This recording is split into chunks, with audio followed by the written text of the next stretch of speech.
kubera ko none nsigaye hano nyine kandi nisangije mikoro ngo muraza kunyemerera mbe nkuyeho aka kantu nubwo twese n'ubundi dusabwa kugakomeza ku mpamvu babasobanuriye neza rwose numva ndakeneye gusubiramo yakoze cyane kubitwibutsa uburyo tugomba kuzirikana kwitwararika kugira ngo tutaba intandaro yo gukwirakwizwa kw'icyorezo muzi kigoye isi. Bashima cyane ku bw'itondo cyiza duhawe n'Imana. Hari icyo Imana yakoze kugira ngo tubyuke tubeho duteranira aha turi bazima tujya imbere yayo. Iyi ni imirimo y'Imana itafashijwe n'umuntu uwo ari we wese, niyo mpamvu tuyishima cyane. Tudatinze nabonye umwanya wihuse, reka dusome ijambo ry'Imana turi buhereho. Twishimira cyane abashitsi, ababyeyi bacu badusuye tutamenyereye, papa Mupenda, abandi bose aho mwavuye, kuba Imana yabashoboje kuza guterana natwe ni umugisha kandi turishimye. Hari umushyitsi wenda benshi batazi yewe nzi nabonye, ni mushiki wacu Makire utuye US. Makire yazanye n'umushuti we bari kumwe nabo, bansanze hanze nababonye, niba aho bicaye reka bahaguruke tubakire. Makire ni mushiki, karibu sana. Makire ni n'umuhanzi, sinzi niba kiririmba, ntabwo duheruka uturirimbo twe. Turabakiriye cyane kandi turabishimiye. Turambure Bibiliya zacu tudatinze. Aho duhera murahazi,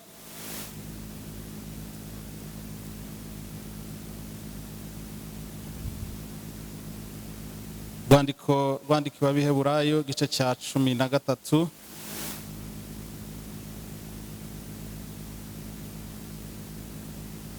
umurongo wa 7 n'uwa 8.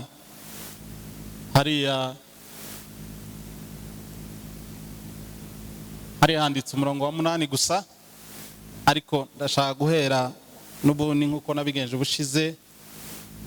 Umurongo wa 7 haravuga ngo mwibuke ababayoboraga kera bakababwira ijambo ry'Imana, muzirikane iherezo ry'ingeso zabo, mwigane kwizera kwabo. Yesu Kristo ko yari ari ejo n'uyu munsi niko ari kandi niko azahora iteka ryose. Amen. Haleluya. Mumbabarire dusoreze mu gitabo cya Ezra igice cya 7 umurongo wa 6 ariwo dusoma, nubwo tuza kugenda tugaruka ku yindi mirongo muri iki gitabo. Ezra igice cya 7 umurongo wa 6. Bahabonye? Haranditse ngo Ezra uwo arazamuka ava i Babuloni, kandi yari umwanditsi w'umuhanga mu by'amategeko ya Mose yatanzwe n'Uwiteka Imana ya Israheli. Umwami amuha ibyo yamusabye byose, abiheshwa n'ukuboko k'Uwiteka Imana ye kwari kuri we. Amen. Abiheshwa n'ukuboko k'Uwiteka Imana ye kwari kuri we. Turashima Imana cyane kuri iyi ntego cyangwa se theme yaduhaye tuzagenderaho muri uyu mwaka, itwibutsa ko Kristo Yesu Umwami twizeye, uriya waduhinduye kuba abana b'Imana mwarimu yavugaga, uko yarari, ubushobozi yari afite aduhindura kuba abana b'Imana igihe yadupfiraga ku musaraba, nibwo agifite none, ni nabwo azaba afite ejo. Hajya ahinduka. abantu turahinduka, ibihe turahinduka, birahinduka, ariko ibya Yesu cyangwa Yesu we ntahinduka. Bisobanura ngo uko Yesu yatugize ni ukuri, ni ukwiteka. Haleluya. Ariko kandi njyewe bagenzi banjye ndabizi ko bo bashobora kuzahabwa gutinda kuvuga kuri Yesu udahinduka, ariko njyewe nsoma iri jambo, nsoma na chapter yose ya 13 cyangwa se usomye n'igitabo cyose cy'Abaheburayo, ukuye rino jambo hagati y'aho barishize ushobora guhusha neza icyo numva Imana njye wishira ku mutima kuganira namwe. Umurongo wa 7 uravuga ngo mwibuke ababayoboraga bakababwira ijambo ry'Imana, ngo muzirikane iherezo ryabo. Haleluya. Hanyuma mwigane kwizera kwabo. Arangije kwandika gutya aravuga ngo Yesu uko yarari niko azahora. Dore rero icyo ngiye mbikugamo, munyemerere mbikore muri paraphrase cyangwa se bivuge uko nabyakiriye n'umurongo nshaka ko tubiganiraho. Nukuvuga ngo tuzirikane intwari zo kwizera, twibuke abamenye ijambo ry'Imana bararyizera bararitubwira, tuzirikane izo ntwari tubyibuke. Hanyuma twitegereze neza iherezo ryabo, tumenye urugendo bakoranye na Kristo, turebe uko Kristo ajya agendana n'abamwizeye agasoza urugendo rwabo neza, tubyitegereze neza tubimenye. Niturangiza twigane kwizera kwabo, kuko Kristo bizeye akabagenzereza gutyo, natwe nitwigana kwizera kwabo azatugenzereza gutyo. Haleluya. Haleluya. Dore nahangaha ibintu njyewe ntekereza bijye bipfira kabisa, nuko Kristo twizera n'umwe ariko tumwizera gutandukanye, hanyuma tugategereza ingaruka zisa, ntibishoboka. Papa Odase yabivugaga neza cyane, n'umwanditsi abivuga neza cyane, aravuga ngo mbere yuko atubwira kudahinduka kwa Kristo aratubwira ngo mwibuke ababayoboraga, mwibuke abababwira ijambo ry'Imana, nimurangiza ngo mwitegereze neza mugire gute, muzirikane. Kuzirikana ni ikintu gikomeye. Muzirikane iki iherezo ryabo. Nimurangiza avuga ikintu mwigane, ntabwo yavuze ngo twigane iherezo, ntabwo yavuze mwigane kwizera kwabo. Nukuvuga ngo ibanga ry'iherezo ryiza ry'intwari zo kwizera, bizeye Yesu Kristo adahinduka, ni uburyo bamwizeye. Ni nayo mpamvu ijambo tubwira ngo twigane uko. Nitutigana uko tukizera ukwacu, ntitugategereze iherezo nk'iryabo, ntibishoboka. Haleluya. Haleluya. Haleluya. Ku cyumweru twasubiye twaravuze ngo reka turebe intumwa cyangwa se abigishwa ba Kristo uburyo bagendanye na Kristo. Dusanga Yesu abasengera mu gice cya 17 cya Yohana, yaravuze ngo nababwirije amagambo yawe ngo barayakira, barayazirikana, bizera ko ari wowe wantumye, bizera ko ari njye mukiza. Aravuga ngo abo nibo nsengera, ngo arangiza avuga ikintu gikomeye, aravuga ngo muri abo wampaye twasanze Imana yaraduhaye Kristo nk'impano, ariko natwe irongerera dufata iduha Kristo nk'impano ye. Kristo yabaye impano, biragoye kubivuga ariko mutagira ngo biroroshye. Kristo Imana yamuduhaye nk'impano y'urukundo iha abantu, natwe Imana iradufata iduha Kristo nk'impano. Haleluya. Kristo nawe abo yahawe nk'impano aribo twebwe bamwizeye, arongera nawe afata impano araziduha. Imwe mu mpano yaduhaye n'ubugingo buhoraho, n'ukutarimbuka. Iyo mpamvu yavuze ngo abo mubo wampaye bose nta numwe warimbutse. Amen. Amen. Uko Imana yahaye Kristo ba Petero na ba Pawulo, niko Imana yahaye Kristo jewe, niko Imana yahaye Kristo wowe. Kandi abo bose Plato Imana yaduhereye ni kumusaraba. Haleluya. Haleluya. Kumusaraba ni Plato Imana yafatiye isi, abazizera bose ibaha Kristo mu maboko. Kristo nawe arahindukira abafungurira gift irimo ubugingo buhoraho. Iyo mpamvu yavuze ngo mubona hawe bose nta numwe wagize ute warimbutse. Amen. Niba uzi neza, I like approach mwarimu yatubwiye, kwizera no kumenya.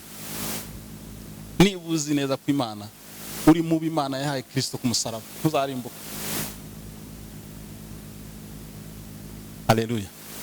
Uyu munsi nashatse rero gutera intambwe, tuve muri rusange turebe intwari zo kwizera, turebe amasomo twabigiraho.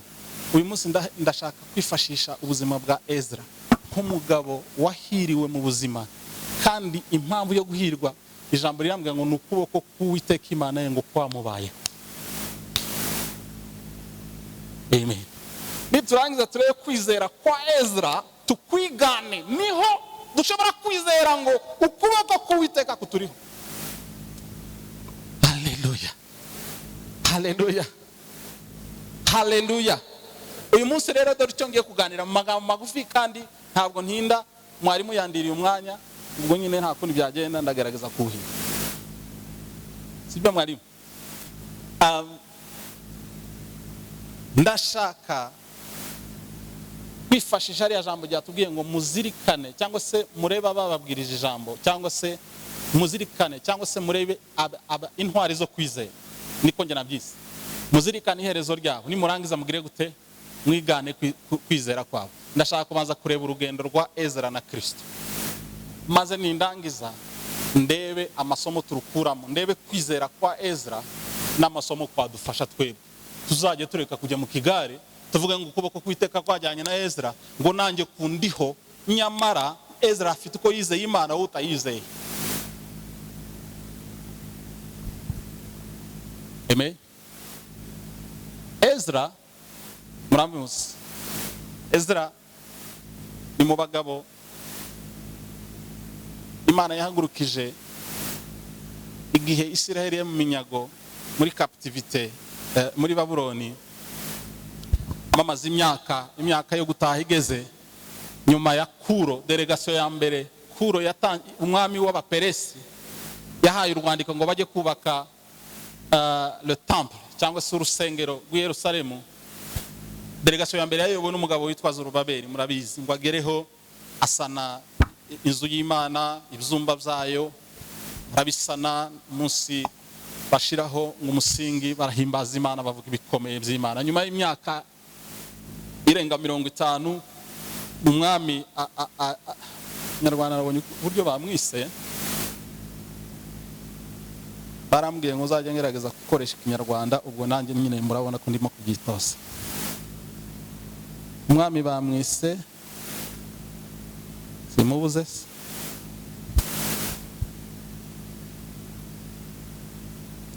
Aritazerusi.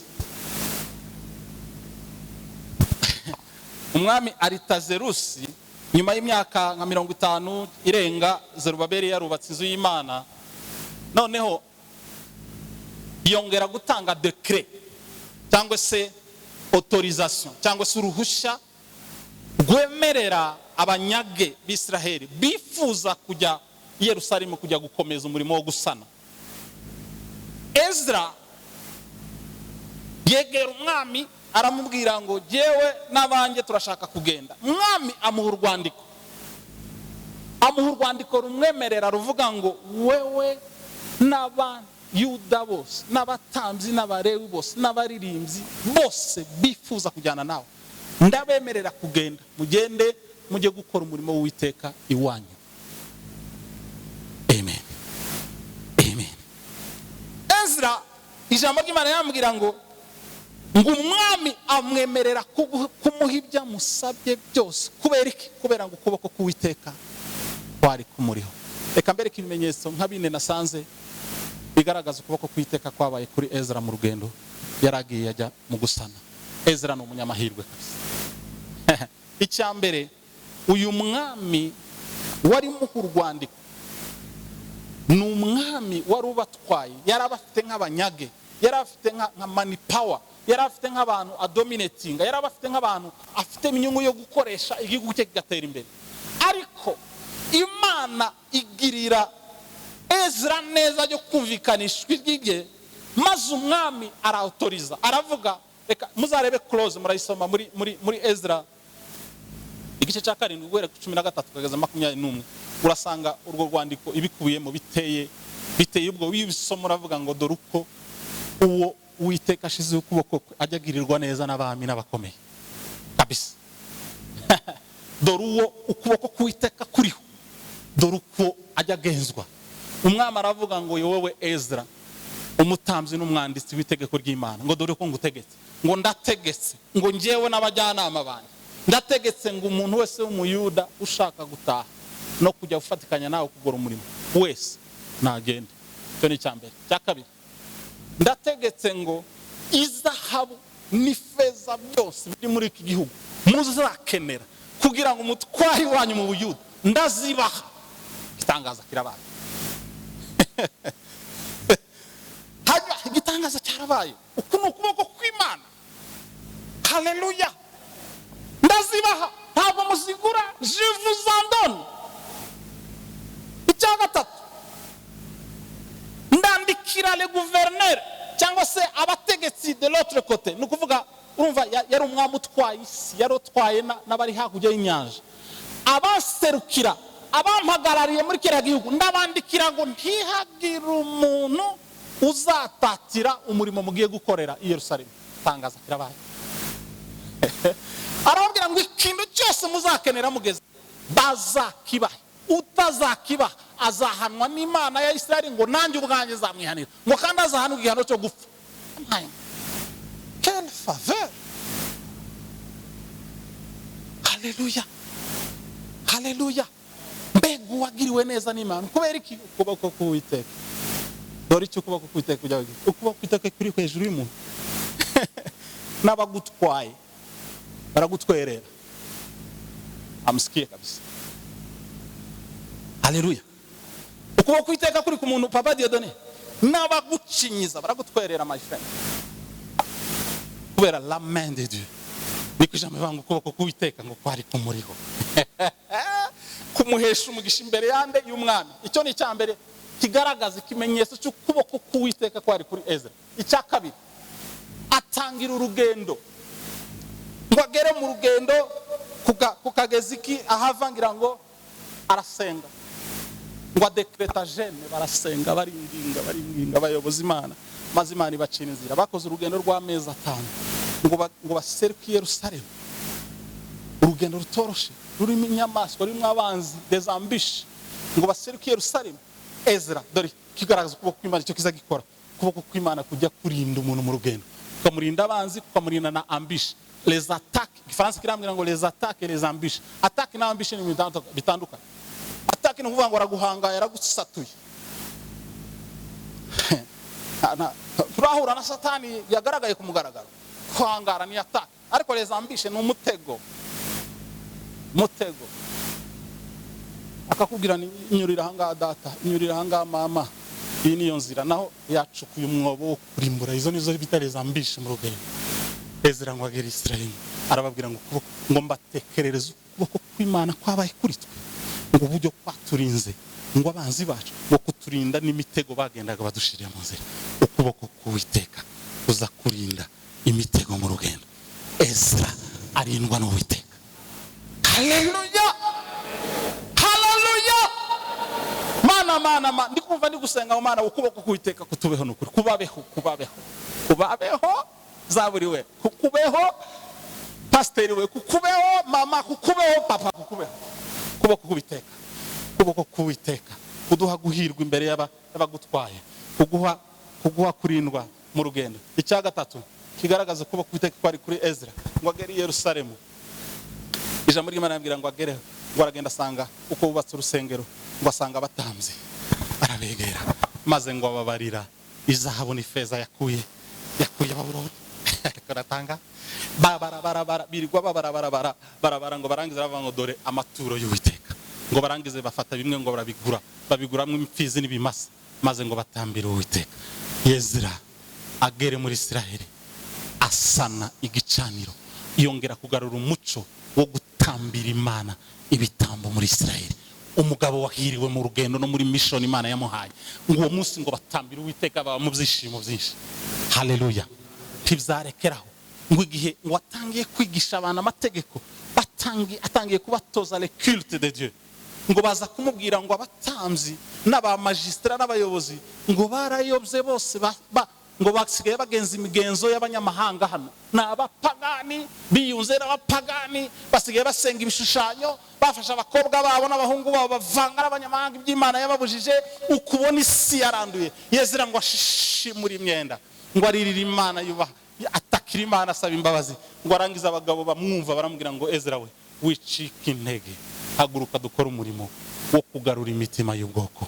Maze Ezra arahaguruka ahamagara l'assemblée, abasomera itegeko ry'Imana. Ngo uwo munsi Isiraheli yose izamura amaboko ngo isinyane isezerano n'Uwiteka, iravuga ngo imitima yacu irakugarukiye. Abari barashatse abagore b'abanyamahanga barabirukana. La restauration du réveil. Umugabo w'Imana arabisoza. None reka mabwire, ntimubona ko uyu mugabo yahiriwe? Ntabwo mubibona ra? Niki cyatumye ahirwa? Ukuboko kw'Imana kwari kumuriho. Kandi uyu Yesu uyu tuvuga ngo uko yararejo n'uyu munsi niko azahora iteka. Uko kuboko kwa Kristo kwari kuri Ezra, n'ubu kuri kubayo, kuri kuba mwizeye, kuri kuba mutegereje. Uko niko kuboko kuguha, kuko ntahinduka. Ndabeshera ntahinduka. Uko yarashoboye. Umva, kubera ko batavuze ngo Ezra kubera ubwenge bwe yarashoboye arahirwa mu rugendo. Arabisobanura neza kubera iki kuboko Uwiteka. Uko kuboko k'Uwiteka kwashobozaga intwari guhirwa mu rugendo rwabo. Kuracyariho, kuracyari kuzima, kuracyari kuba yitegereza, kuracyari kuba yambaza, kuracyari kuba yizera, kuracyari kuba yitegereza.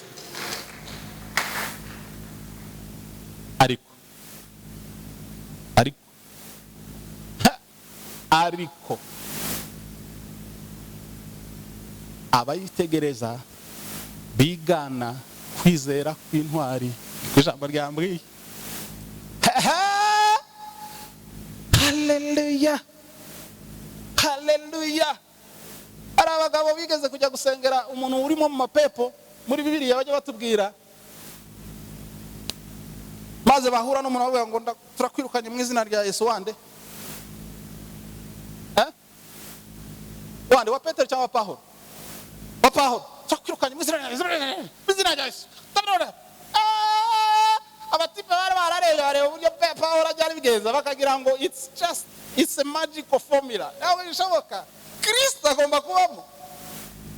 Pepa arabahindukira aravuga, who are you guys? Muri bande? Ko Yesu wa Pawulo tumuzi. Mwebwe who are you? Barabafata barabankubitira. Kubera iki? Kubera gutegereza umusaruro umwe mu buryo budasa. Gutegereza ukuboko kw'Imana n'imbaraga z'Imana zimwe, ariko mu kwizera gutandukanye. It's impossible. Tujye tubwirana ukuri, tuzabeshana, dushyushyanye mu mitima, tubeshane, ariko kuri nuku. Bibiliya yatubwira ngo mwigane kwizera kwabo.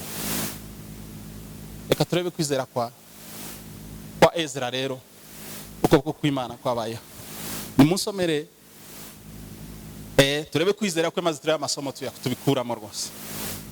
Ezra 7 karindwi umurongo wa 9 n'uwa 10.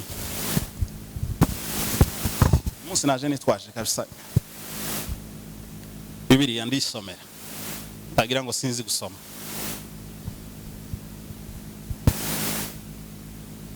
Seni 9 Ezra karindwi umurongo wa 9. Reka turebe kwizera rero kwa Ezra uko byagenze. Ndetse yahagurutse ku munsi wa mbere w'ukwezi kwa mbere ava i Babuloni, maze ku munsi wa mbere w'ukwezi kwa gatanu agera i Yerusalemu, abiheshejwe n'ukuboko kw'Imana ye kwari kuri we. Sibyo ra? 10. Kuko nimurebe impamvu ukuboko kw'Imana kwamubayeho. Kuko mu Gifaransa ni car ni adverbe d'explication. Nukuvuga abagiye gusobanura impamvu ukuboko kw'Imana kwamubayeho. Nukuwe dore kuko yari yaramama Zingaragaye? Kuko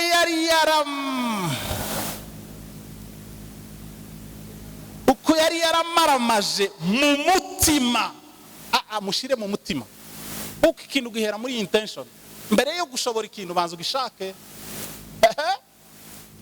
Yari yaramaramaje mu mutima gushaka amategeko y'Uwiteka ngo ayasohoze, kandi ngo yigishe mu Bisiraheli amategeko n'amateka. Gitangaza kirabaye. Umva, Bibiliya yatweretse ukuboko kw'Imana kwari kuri Ezra. Itwereka n'ingaruka z'uko kuboko kw'Imana. Aha ngaha Bibiliya yatwereka rero kwizera kwa Ezra kwatumye ukuboko kw'Imana kuba maintained hejuru y'ubugingo bwe. Aravuga ngo yari yaramamaje mu mutima we gushaka amategeko y'Imana. Haleluya, haleluya. Ngo il a appliqué son cœur à la loi de l'Éternel. Ngo yafashe umutima we amaramaza kushakisha amategeko y'Imana. Icyambere ayashakira iki? Ngo ayasohoze. Nukuvuga complying, ayasohoze, akora ubushake bw'Imana. Narangiza ngo yigisha Abisiraheli nabo kumaramaza gushaka aya mategeko no kugira gute no kuyasohoza. Iyo niyo mpamvu Bibiliya tubwira niba hari ahantu Bibiliya igira direct icyo ni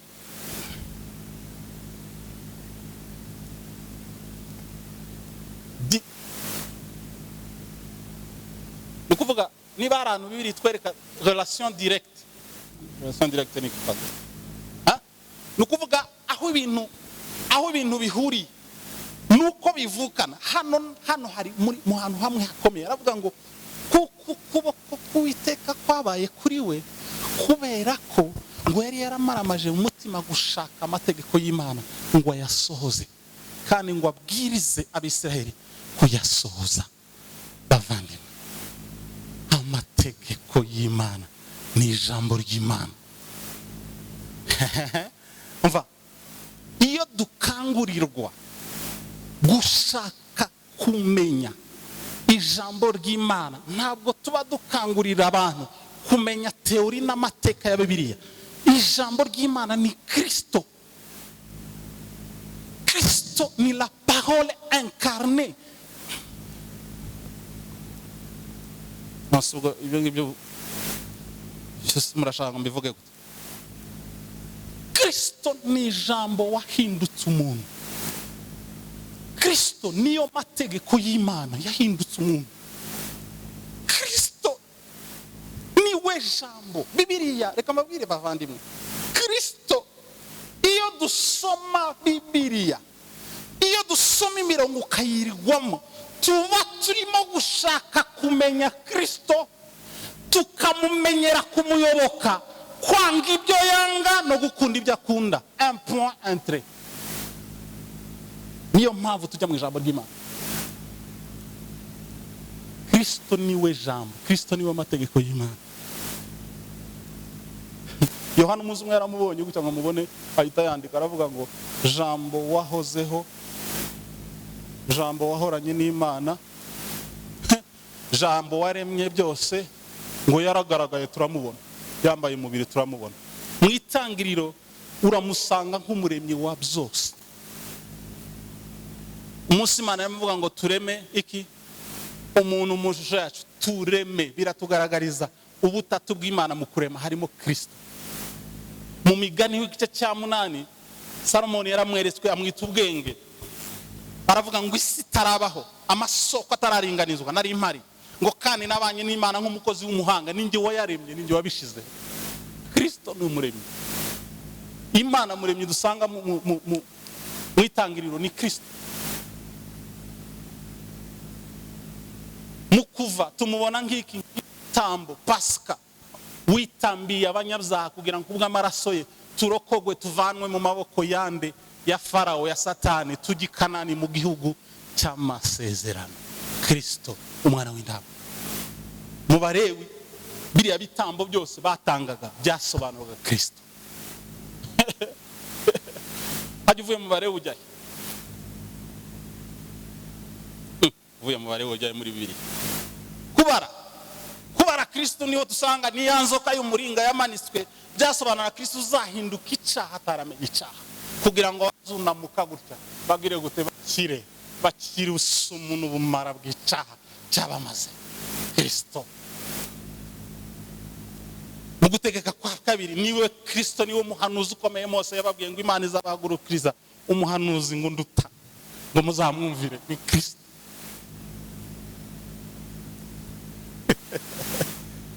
Haleluya, haleluya. Mu bitabo by'amateka za Yoshua na Zande, kuriya gutabarwa bagiye batabarwa ni Kristo mutabazi.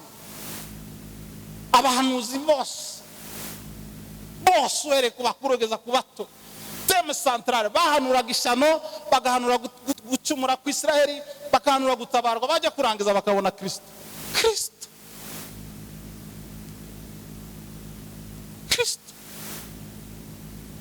Ijambo wahishwe mu isezerano rya kera, Kristo jambo wahishuwe mu isezerano rishya. So iyo dusoma Bibiliya, iyo tubabwira ngo appliquons nos cœurs, tumaramarisha imitima yacu gushaka kumenya amagambo y'Imana, ni ukumenya Kristo, tukamenya ibyo akunda, tukamenya ibyo yanga. Twamenya ibyo akunda tukabiranira, twamenya ibyo yanga tukabyanga. Uko niko kumaramaza Ezra yagize, no kumaramaza, right? Mu mategeko. Ariko nkunda kano kantu nakuzakana ngo amaramaza mu mutima. Ibintu bihera muri intention, ibintu bihera kubanza kubishaka. Anavuga ngo wabishobora. Ninde wakubwiye ngo ubishobora? Ubigushoboza arahari.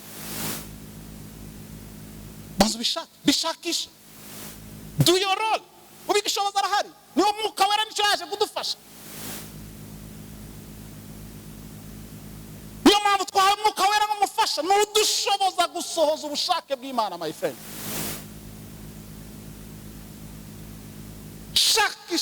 Dushakisha ijambo, dushakisha Kristo, tugasiga umutima. Reka mabwire, ibanga rya Ezra ryatumye ukuboko k'Uwiteka kumuhoraho, ngo nuko yamaramaje mu mutima gushakisha amategeko y'Imana. Reka mabwire, niba ushaka guhorana n'ukuboko kw'Imana mu buzima bwawe, maramaza mu mutima wawe gushakira Kristo mu ijambo rye.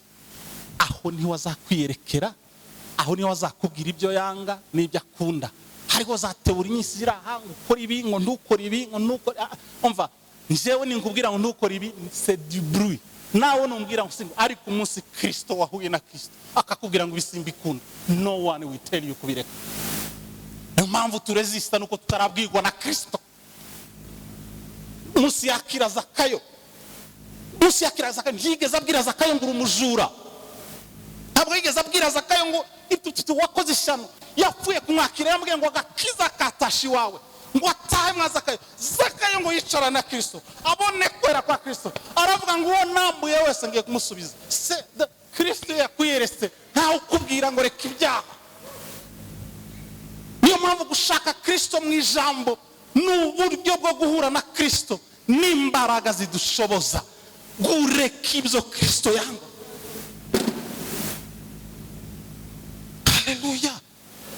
Podase yabivuze kudasoma no kudashaka ijambo, tukirirwa dukotinga ibintu bitari byo kubera ko twumvise babibwiriza. Kristo ari mu ijambo nk'ubwenge butwigisha. Haleluya. Ejo mwaka ushize nakiriye abana hano babiri b'abakobwa muri ya gahunda yo kwakira abantu yo kuwa gatanu. Twaganira nyine dufite ibyo twaganiriye gasimba, ibyo twaganiriye gasimba ibabwira ngo nabangiye kubaga nk'abandi bose. Ariko nyuma y'umwaka ibyumweru bibiri barahuye nabo, kimwe mu byo bampaye mu buhamya barambwiye ngo kuva twahuye bavuye aho bajya gusoma ijambo ry'Imana, bajya gusoma Bibiliya. Abana barancalenjinze kabisa. Mu mwaka umwe buri wese yasomye Bibiliya arayihuruka. Bavuga wow. Ndabwira rero ikindi gikurikiye. Mwayisomye nimwayihurutse. Noneho uko mwayisomye mugende muharanire kumva icyo Imana ibabwira, icyo babuza mukireke, icyo babwira gukora mu gikore. Muzaba muri condition zituma Uwiteka Imana agaragaza imirimo yayo mu buzima bwawe. Kristo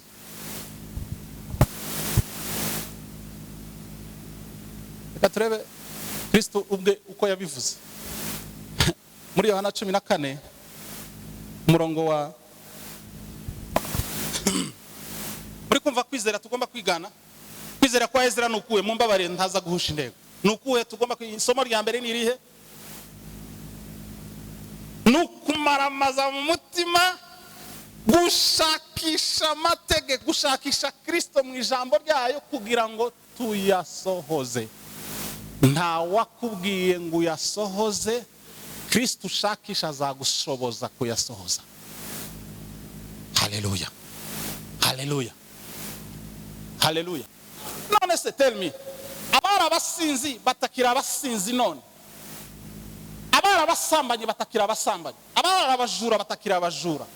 Abari sijue nikiaje abarwanyi batagiterana amakofi? Sibyo? What happened? Haba iki n'imbaraga zabo? Haba iki?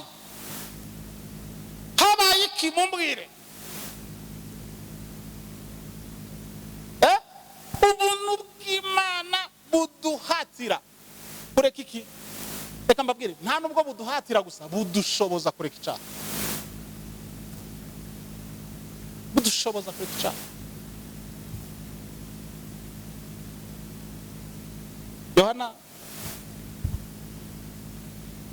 14 20 na 23. Yohana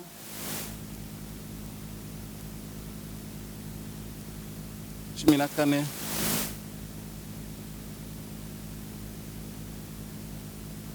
twumve Yesu ubwe uko abyivugira. Ibyo byo gushaka ijambo ry'Imana no kurikomeza, twumve Yesu we uko abitubwira. Avuga gute?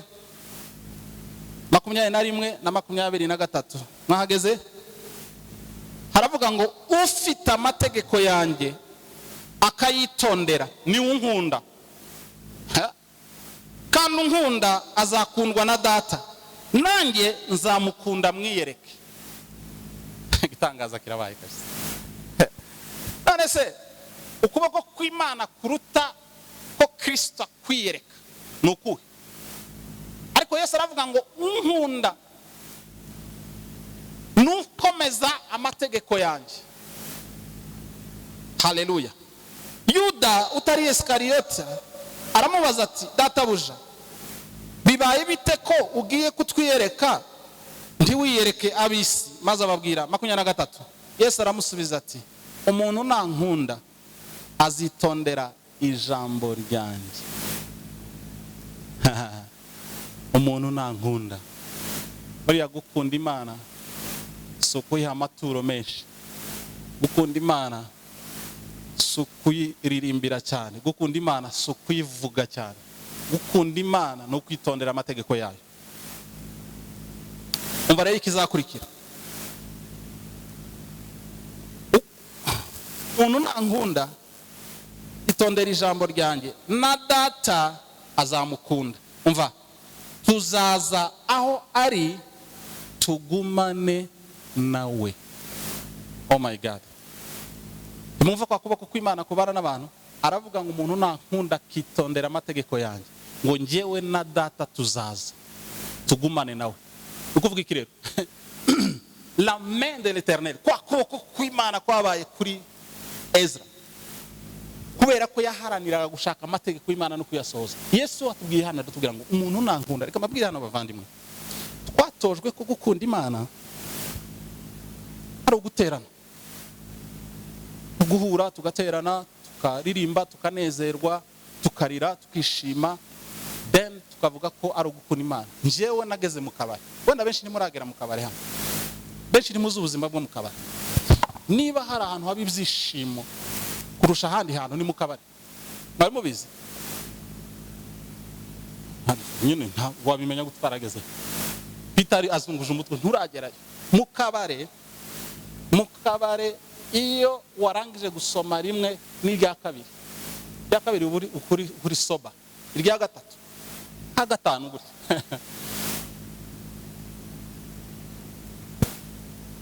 Ari igihe cyo kugira ngo kunezerwa no kugira gute ngo it means kubaha Imana. No, barangiza bakagushiramo akazika ukunda, karirimbo keza ukunda, wanyoya ka gatanu. I'm telling you, ujya ugira ngo ni wowe uyoboye isi, ujya ugira ngo nta kibazo kiba ku isi, ujya ugira ngo twajyaga kunywa dufite examen, ukagenda ufite ipfunwe, ukavuga ibi none ngiye gukora ni ibiki, ejo mfite examen izantsinda tu, ukagenda ufite ubwoba, avuga ndanywa kamwe ngaruke nze kwiga. Ntawe ujya unywa kamwe kese wakabuze. Kandi wagera ku gatatu, conscience yakwibutsa kufite ikizamini, dore uko twagira ngo narara kugira ngo nge ntabwo cyantsinda kiriya kandi wagiye ufite ubwoba. Kubera iki? Watangiye kuba au-dessus de toute chose. L'émotionnel n'est pas toujours vrai.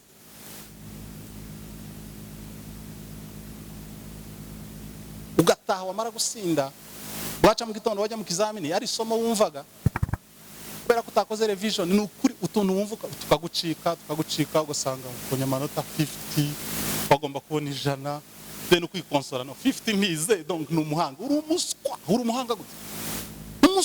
Umuhanga ufite ikizamini ugiye kurara mu kabare, ubuswa. So icyo nshaka kuvuga ni hari igihe twibwira ngo kunezererwa mu rusengero, kwishimira mu rusengero, ayiwewe ngo niko gukunda Imana. Hari igihe 80% twishimira juste umuzika mwiza, umuza kazika keza, cyangwa ijambo ryiza ryaje kankira gitari kambwira ngo ndi umunyamugisha. Ibyo byose tuzakubwira tugusukaho imigisha, ariko mujya mureba za vœux mu mwaka. Hari ibintu nsigaye ndeba bakavuga kuriya hari ibintu bimwe nibaza bimaze iki. Iyo mwaguye kurangira buri wese ajya kwandikira ngo uzagire gute muzive twifurizanye muri 2020.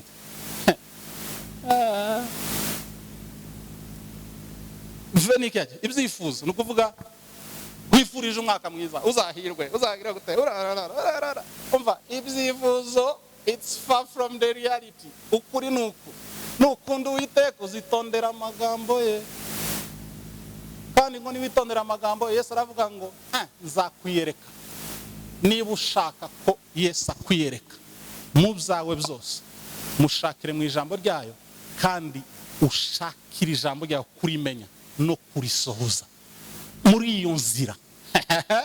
Muragira ngo ese ayiwewe muzamura ibiganza kazamu, ese mujya mugira ngo Yesu yakubwira ngo nukomeza amagambo yanjye nzakwiyereka, bisobanura iki? Nukuvuga ngo muri urwo rugendo rwo guharanira kumenya ijambo ryayo no kurisohoza, Yesu akwiyereka nk'iki, nk'imbaraga zigushoboza.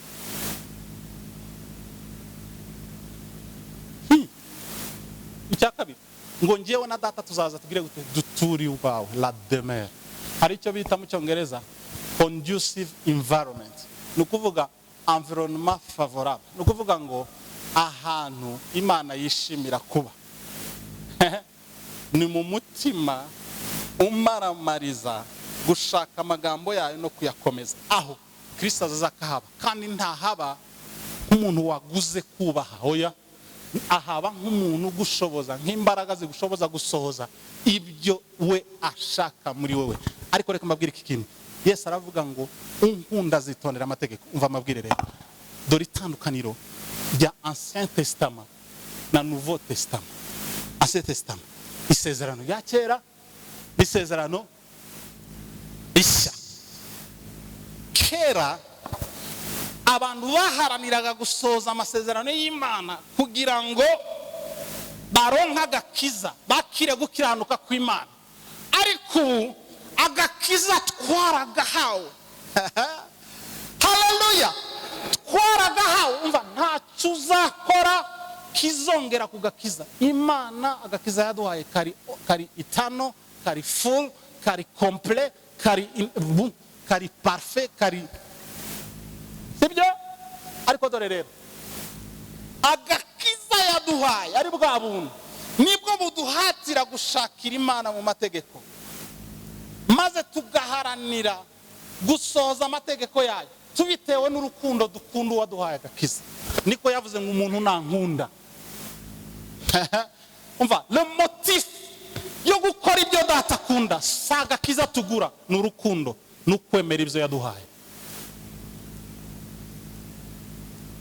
Ngo abantu ngo basigavuga ngo bagasubira muri Ancien Testament. Iyi Ancien Testament ninde wabwiye ko Ancien Testament atari Nouveau Testament? Byose ni bimwe. Nuko ibyananiye umuntu muri Ancien Testament Yesu yarabisohoje, kandi abisohoza kugira ngo abimbaraga zikorera abo muri Nouveau Testament gusohoza ibyananiye muri Ancien Testament. C'est ça le salut. Unkunda. Umva, urukundo dukunda Imana nirwo rutuma tuyishakira mu magambo yayo, nirwo rutuma. Reka mabwira, umuntu ukunda icyambere wihutira kumenya, umenya ibyo akunda maze ugaharanira kubikora, ukamenya ibyo yanga ugaharanira kubyirinda. N'umugabo n'umugore nuko bijya bigenda. If you want to have peace, ku nyungu z'umutekano n'amahoro mu rugo, umenya ibyo partenaire wawe akunda ukabiharanira. Iyo ubikoze amahoro aragwira mu nzu, ibyo yanga ukabyirinda, amahoro aragwira. Kristo yatuguze amaraso, ntiyatuguriye amaraso kugira ngo tugume mu byo twari turimo. Yatuguze amaraso kugira ngo atwimure, natwimura dushinge mu isi aho dushoboresha gukora ibyo ashaka. Ukora gutyo ukuboko k'Uwiteka kuri we. Kwizera kwa Ezra kwa mbere dutahana niki? N'umutima umaramaza gushaka Kristo mu ijambo rye no guharanira gukora ibyo Kristo wagucunguye akunda. Ibyo ni impamvu biremera Kristo umusozi n'itongo iwawe, iwe na se, bakicara bakabana nawe, ukabaho nka wa mugabo wagendanye ukuboko kwande kw'Imana hejuru y'ubuzima bwe. Icyanyuma ngiye gusozaho, irindi somo tumwigiraho ni yageze kukagezi ka ahava akora icyo bita amasengesho. Icya kabiri, dore kwizera kwa Ezra, amasomo abiri kuduha niba dushaka kugira ukuboko kw'Imana mu buzima bwacu. Cyambere, mu mitima yacu iharanire kugira gute? Gushakisha ijambo ry'Imana no kurikomeza. Icya kabiri no gusenga. Ageze ngo kukagezi ka ahava ahamagara ubwoko arababwira ngo twiyirize, ngo bariyiriza barasenga. Ku mpamvu ebyiri Ezra yavuze. Icyambere ngo turasenga kugira ngo tuyoboze Imana inzira. Gusenga kuzana umucyo w'Imana utwereka inzira tunyuramo mu byacu. Icya kabiri aravuga ngo nagize isoni zo kujya ibwami ngo nongere mubwire ngo duha abantu baturinda. Dufite ikibazo cyo mu nzira, hari abajura, hari abantu bazadutera, turabizi, hari imitego. Ariko ngo ngira isoni zo kujya kumubwira. Kubera iki? Ngo kuko naramubwiye ngo ukuboko kw'Imana yacu ya Israeli ngo kuri kubayishaka bose kugira ngo kubagirire neza. Sinzi niba mwumva iryo hame. Ukuboko kw'Imana ngo kuri kubayishaka bose kugira ngo kubagirire neza. Kubera ko naye nabwiye umwami gutyo, numva mfite isoni ryo kuvuguruza iryo hame ngo njye kubwira umwami ngo aduhe iki ngo aduhe abantu baduherekeze. Ahitamo kugira gute? Gusenga. Gusenga ni iki? Gusenga ni ugushaka Imana, kandi ushaka Imana ukuboko kw'Imana kumuriho kugira ngo umugire neza. Niko Ezra yavuze ngo kuri kuba mushaka bose.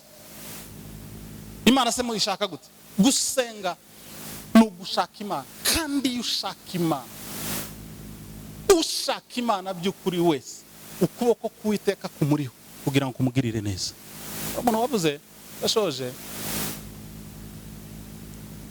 kabisa. Umugabo wavuze ngo gusenga, yavuze ngo gusenga ngo ni landing point, cyangwa se ngo ni point d'atterrissage. No kuvuga ngo gusenga ngo ni ikibuga Imana yituraho izanye kugira neza kose ifite mu buzima bwawe. No kuvuga iki rero? Kuvuga ngo ikintu cyose Imana ijuru rikugemuriye bigiye kukuzanira, ikibuga bijya byituraho n'amasengesho. So hari Imana izana Boeing, ikazana Boeing ni ikazana urudege, igasanga ubuzima bwawe bw'amasengesho ni buke. Ninde wavuze ngo cyagusatura? Sinzi ninde wavuze cyakindi. Ni Maître Alex yabivuze neza. Imana iragutegura kugira ngo ibintu itazaguha ikintu kikagusatura. Imana izanye indege nini, igasanga ubuzima bwawe bw'amasengesho ni buto, ntibishoboka. Iburaho ipakururira ibyizanye, kuko ubuzima ni buto, kuko ibugushizeho biragusatura. So uko wagura ubuzima bwawe bw'amasengesho, uko wagura isi yawe y'amasengesho, mavandimwe, uba utegura ikibanza cyo kwakira binini biva ku Mana. Nta mugabo tuzi muri Bibiliya, nta n'umugabo tuzi mu isi wakira ibihambaye by'Imana bidashingiye ku buzima buhambaye bw'amasengesho. Ibindi ni kinyoma, ibindi ni emotional.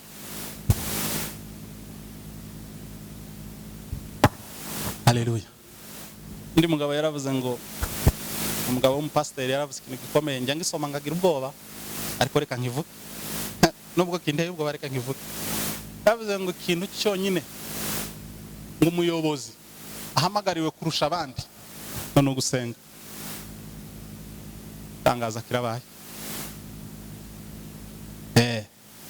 Umuyobozi ntahamagariwe kurusha abandi imbaraga, ntahamagariwe kurusha abandi icyubahiro, ntahamagariwe kurusha abandi ibifaranga, bantwaze igikapo bagire gute. Umuyobozi ahamagariwe kurusha abandi kigusenga. Kandi umuyobozi, ko navuga umuyobozi mukandera, nawe uri umuyobozi wawe. Niba biwawe utabarusha amasengesho, uri umuyobozi gito.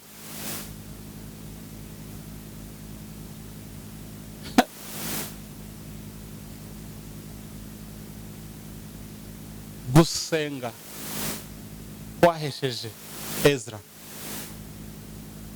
kubana n'ukuboko k'Uwiteka, atagiye guhemura Imana ngo yongera ajye imbere y'Umwami ngo duhe abaturinda. Kandi twaravuze ngo ukuboko kw'Imana kuri kubayishaka, maze abwira Isiraheli ngo mureke dushaka Imana, kuko tuzi ukuboko kw'Imana kuri kubayishaka kubagirire neza. Bayishatse biyirije, ukuboko kw'Imana kubagirira neza, kurabashorera kubagezayo amahoro, kubasohoza amahoro, bakora icyo bakoze. Reka mbabwire, Kristo uko yahoze niko ari, niko azahora. Kristo uko yagendanye n'intwari zo kwizera niko agendana n'intwari za none. Ariko Bibiliya tubwira ngo twigane kwizera kwabo. Kwizera kwa Ezra tugakuyemo amasomo abiri. Icyambere, impamvu ukuboko kw'Imana kwawe kuri Ezra nuko yafashe umutima we amaramariza gushaka amategeko y'Imana ngo yakomeze. Niba ushaka ukuboko kw'Imana kuba kuri wewe, haranira gushakira Kristo mu mategeko ye, mu ijambo rye. Aho niho uzahurira nayo, aho niho uzatuma se na Kristo baza kuba iwawe. Icya kabiri, niba ushaka Uwiteka, ukuboko kw'Iteka kuba kubayishaka bose, kukubaho kugira ngo ushoboze, ishakire hehe? Mu masengesho. Amasomo abiri nashaka ko mutahana. Imana itugirire neza. Murakoze. Haleluya.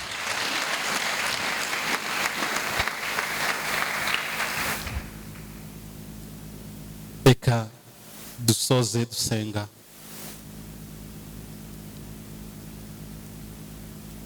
ngo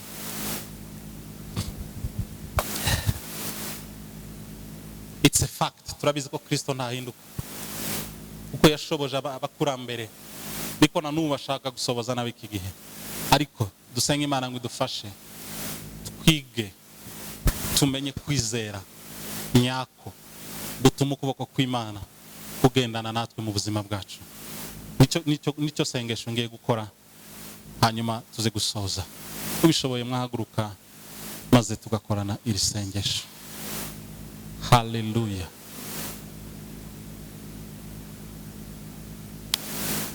Mwami, turi imbere yawe iki gitondo, tugushimiye ijambo uduhaye, ijambo ryawe bw'imitima yacu, ijambo ritwibutsa ko uko wagendanye n'intwari, uko wagendanye n'aba Ezra ukababera uwo kwizerwa, na n'ubu ni kugendana n'abakwizeye n'abagushaka. Kandi twibukijwe ko ukuboko kw'Imana kwabaye kuri Ezra kubera ko umutima waharaniye gushakisha amategeko yawe no kuyasohoza.